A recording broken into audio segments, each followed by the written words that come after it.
मदुआ ज्वाई ससुर घरे करिछि उन्मुत कांड। घर बाहरु शिकुली पकाई निया लगाई फेरार मारिछि ज्वाई। तेणु घर समेत आसबाबपत्र सबु पोड़ी जाइथिले भी परिवार लोक माने अल्पके बर्ती जाइछन्ति। एपरी अभावनीय घटना घटिछि केन्दुझर जिला चंपुआ थाना मंगलपुर गाँव रे।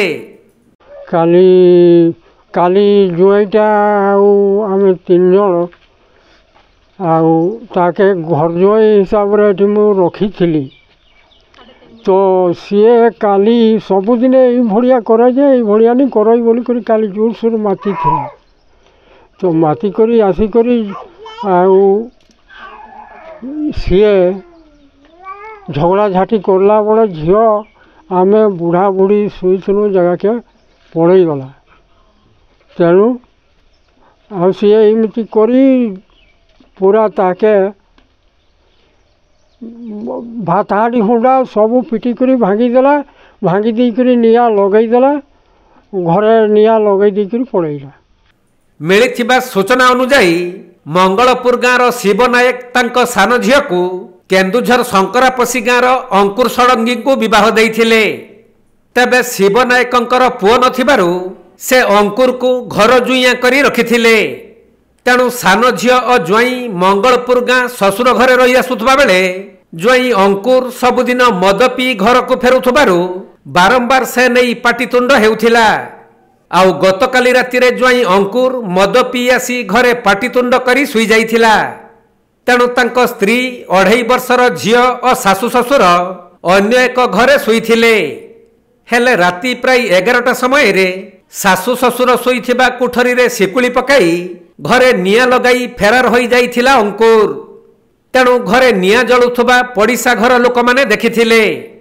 आउ तुरंत सामाने आसी समस्तंकु घरु बाहर करिबा सहित अग्निशम विभाग को खबर देइथिले।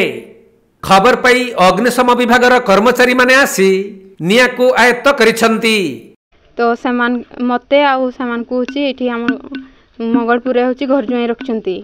मु होची मो बापार सान झियो।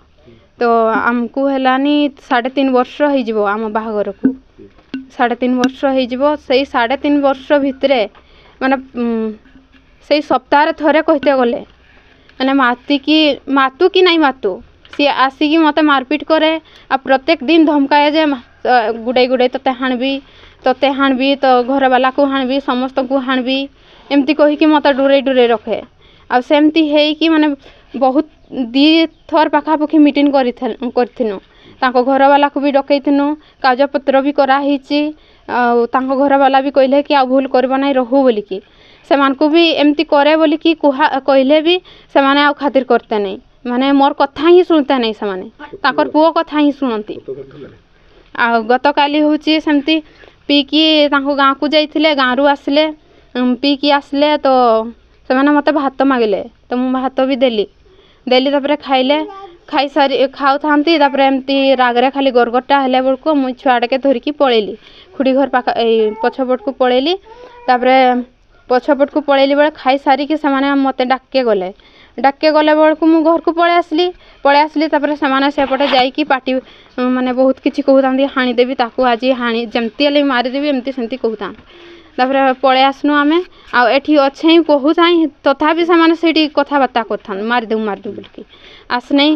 तापरे मुई बाबा एमती पाटितुंड करमेई पिटिपुटा करमेई बोली कि मुई सेठी जोठी मो बापा मा सुंती सेठी खाई पी कि मु सुइली। तापरे से काई जेति नै जे के जानी आसनै। आसला परे आ थरे से आमे जोठी सुइतनु डाकनै तो बहुत डाकनै आमे किछि कहनु नै। तापरे बो कहला कि थकी जाइछि तो सुई पड़ला थाउ एठी सुई थाउ। तो सी मानला नहीं जमा मानला नहीं बड़को बहुत किछि कथा कहला। मो बो को भी बहुत माने पंडसंड कर बहुत किछि कहला। आम हाँ सेमती किछि कहला। तापरे भात हांडी हुंडा सब काची कुचा करी आउ एमती किछि घटना घटला। तापरे आमे सुई पड़नु सुई थाउ। तापरे सेतकी भितरे सीए माने से पलंगटा जोठी थिला सेठी लुगापट्टा छुआ लुगापट्टा आम मोर लुगापट्टा सब किछि देइकरी सी घरटा को पूरा जाड़ी देछि आमको जोठी सुइतनु बाहर पटू सिंकड़ी मार दिथिला। तापरे आम पछपटे खुड़ी घर से माने उठेले तापरे घरटा जली जाउछि उठ बोलिकी कहले बळकू आमे से जळै दिकी पळैछंती। केन्दुझर जिल्लारू दीपेश कुमार बेहरांक रिपोर्ट कोणार्क लाइव।